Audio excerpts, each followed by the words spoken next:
Educational creativity চ্যানেলে সকলকে স্বাগত। আজকে যে বিষয়ে আপনাদের আমি আপডেট দেবো সেটি হলো প্রাইমারি টিচার রিক্রুটমেন্ট, যেটা হচ্ছে অর্গানাইজার টিচার সম্পর্কিত। সেই অর্গানাইজার টিচার থেকে অনেক গল্প রয়েছে অর্গানাইজার টিচার। তো প্রথমে জানা প্রয়োজন যে অর্গানাইজার টিচার কারা। এখানে আমরা জানি 1990-এর দশকে 1985-90 সালের নাগাদ বা 95 সাল নাগাদ যারা প্রাইমারি স্কুল নিজে গ্রামে বা নিজে এলাকায় খুলে পড়াতেন, সে গাছের তলায় হোক যেভাবে হোক, তারপরে সরকারের অনুমোদন হওয়ার পর তারা স্কুল পেয়েছিলেন, এরকম কিছু ব্যাপার, বা তারা কেউ কেউ জমি দিয়েছিলেন, তাদেরকে বলা হয় অর্গানাইজার টিচার। গভর্নমেন্ট তাদেরকে সেই সময় ডেকে চাকরি দিয়েছিল যে আপনারা যেহেতু অর্গানাইজ করেছেন কিছু প্রুফ দেখিয়ে আপনারা চাকরি পেতে পারেন, এরকম একটি ব্যাপার। তো সেই জন্য একাধিক তখন শিক্ষক নিয়ে অর্গানাইজার টিচার। তারপরেও অনেকে আবার বিজ্ঞপ্তি হয়, সেই বিজ্ঞপ্তি অনুযায়ী আবার ডাক পায় অনেকে, তার জন্য বিভিন্ন পরিস্থিতিতে মামলা হয় 1995 সালের দিকে। সেই মামলা গড়াতে গড়াতে আজ 2025 সালেও চলছে সেই মামলা।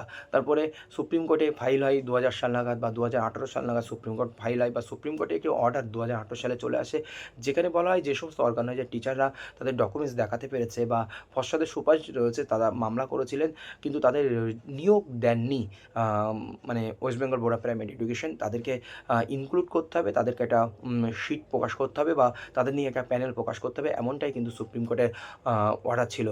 কিন্তু সেই অর্ডারকে ভায়োলেশন করা হয়েছিল বলে দাবি প্রার্থীদের। সেই অনুযায়ী 2018 সালে মানে আরও মামলা হয়েছিল, যেটা রিসেন্ট 2024 সাল নাগাদ কিছু কিছু মামলায় অমৃতা সেনার বেঞ্চে ডিসমিস হয়েছে, বা সুপ্রিম কোর্টে মামলা সিঙ্গেল বেঞ্চে একাধিক মামলা ডিসমিস হয়েছে। আবার কিছু কিছু মামলা সুপ্রিম কোর্টে গেছে, ক্যান্ডিডেটের পক্ষে এসেছে। তো কিছু ক্যান্ডিডেট বলছে আমরা অর্গানাইজার টিচার কিন্তু আমাদেরকে ইনক্লুড করা হয়নি প্যানেলের মধ্যে, তাদের এই দাবি। তো সেই জন্য তাদের নিয়ে আবার কি প্যানেল প্রকাশিত হতে পারে, তেমনটা একটি শুনানি হলো কিন্তু কোর্ট নাম্বার 19-এর জাস্টিস বিশ্বজিৎ বসুর এজলাসে। সেখানে পশ্চাদের পক্ষে অ্যাডভোকেট অনেক কিছু বোঝাতে চাইছেন, কিন্তু পিটিশনারদের পক্ষে অ্যাডভোকেট সুপ্রিম কোর্টের অর্ডারটি সেখানে দেখালেন। এবার তাদের ইনক্লুশন কেন হবে না প্যানেলের মধ্যে, সেরকম নিয়ে অনেক বিতর্ক হয়ে যায়। তো আবার কি তাহলে অর্গানাইজার টিচার আবার নিয়োগ হবে, বা আবার অর্গানাইজার টিচারের জন্য একটি প্যানেল প্রকাশিত হবে বিভিন্ন ডিপিএসসি বা নির্দিষ্ট কয়েকটি ডিপিএসসিতে। সেরকমই একটি শুনানি কিন্তু হয়েছে, প্রায় 10-15 মিনিটের এই শুনানিটি হয়েছে। অর্গানাইজারদের টিচারের পক্ষ থেকেও অ্যাডভোকেট ছিলেন এবং বিচারপতি সেটি মন দিয়ে শুনলেন। কিন্তু বিচারপতি অ্যাভয়েড করতে চাইলেও, যেহেতু পিটিশনারদের পক্ষে সঠিক তথ্য প্রদান করতে পেরেছিলেন, সেই জন্য পিটিশনারদের পক্ষ থেকে রিপোর্ট জমা বা পশ্চাদের পক্ষ থেকে এই ইতিহাস বা গল্প অর্গানাইজার টিচারের মানে জমা দিতে হবে রিপোর্ট আকারে, বা কি হয়েছে না হয়েছে এই ইত্যাদি ইত্যাদি কিন্তু রিপোর্ট কিন্তু জমা দিতে হবে খুবই তাড়াতাড়ি। তো রিপোর্ট জমা দেওয়ার পর এই মামলা শুনানি রয়েছে আবার মে মাসে। তো অর্গানাইজার টিচার সংক্রান্ত যদি কোনো প্যানেল প্রকাশিত হয় বা কোনো আপডেট আসে বা অর্ডার কপি আপলোড হয়, অবশ্যই আপনাদেরকে কিন্তু আমি জানাবো। সেই জন্য আপনারা অবশ্যই আমার চ্যানেলে নতুন হলে সাবস্ক্রাইব করে পাশে থাকবেন, তাহলে এই সমস্ত তথ্য আপনারা সবার আগে জেনে যাবেন। আমরা এখন কিছু সুপ্রিম কোর্টের কপি এবং রিট কপি বা তথ্য এই বিস্তারিত একটু দেখে নেবো, তাহলে অর্গানাইজার টিচার সম্পর্কিত কী হয়েছে না হয়েছে বা কী হতে চলেছে, বা গতদিনে অর্ডার কপি কী আছে সেটা আপনারা জেনে যাবেন। সুপ্রিম কোর্টে যে অর্ডারের ভিত্তিতে অর্গানাইজার টিচার নিয়োগ হওয়ার কথা বলা হয়েছিল, Nabapraja West Bengal primary organization teacher association petitioner 2018 সালে যে সিভিল অ্যাপিল হয়েছিল, সেখান থেকে কিন্তু 2025 সালেও কিছু নিয়োগ হয়েছে। আবারও কি তাহলে প্যানেল প্রকাশিত হবে, ইত্যাদি ইত্যাদি ব্যাপার থাকছে। দেখুন অর্ডার কপি যদি আমরা সংক্ষেপে দেখে নিই, তাহলে আমরা এই আসতে পারি। Upon hearing the counsel the court made the following.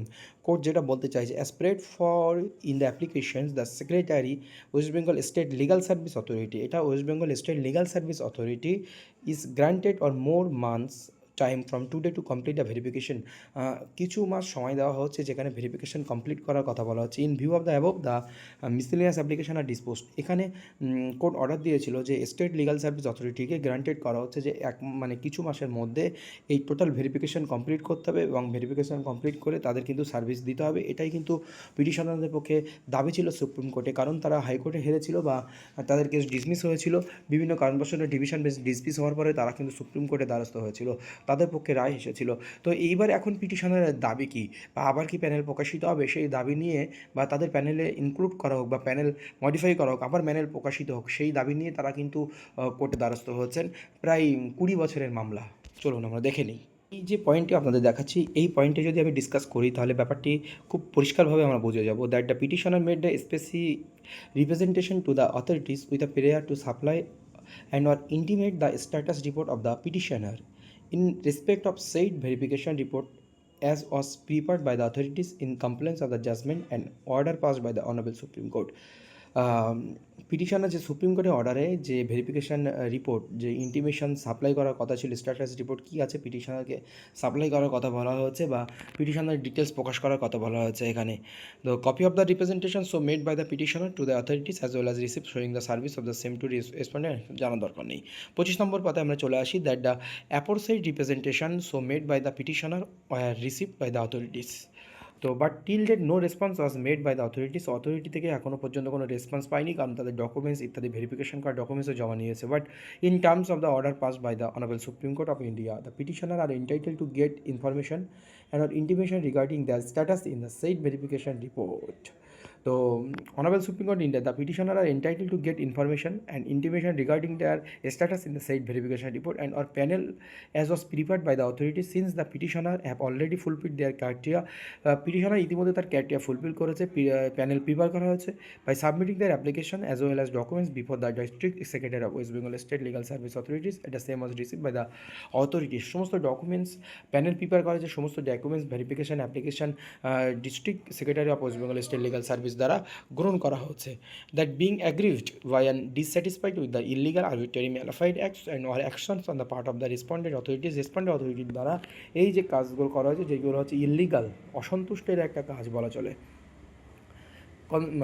on the part of the respondent authority in not considering the representation of the petitioner, petitioner যে কনসিডার করা উচিত যেটা সেটা কিন্তু কনসিডার করা হয়নি, and also not providing the status report, এমনকি তাদের যে স্ট্যাটাস কী আছে কোন পর্যায়ে আছে সেটাও তো প্রোভাইড করা হয়নি। আর পজিশন অফ দ্য পিটিশনার, পিটিশনের অবস্থান কোথায় ইন দ্য সেইড প্যানেল, প্যানেলে কোথায়, and or tabular sheet which are prepared by the authorities in terms of the order pass by the honourable Supreme কোর্টের অর্ডারে যে ট্যাবুলার শিট বা প্যানেল প্রকাশ করে দিয়েছিল সেখানে পিটিশনারদের অবস্থান কোথায় সেটাই কিন্তু জানতে বলা হয়েছিল, কিন্তু সেই সমস্ত তথ্য কিন্তু প্রদান করেনি।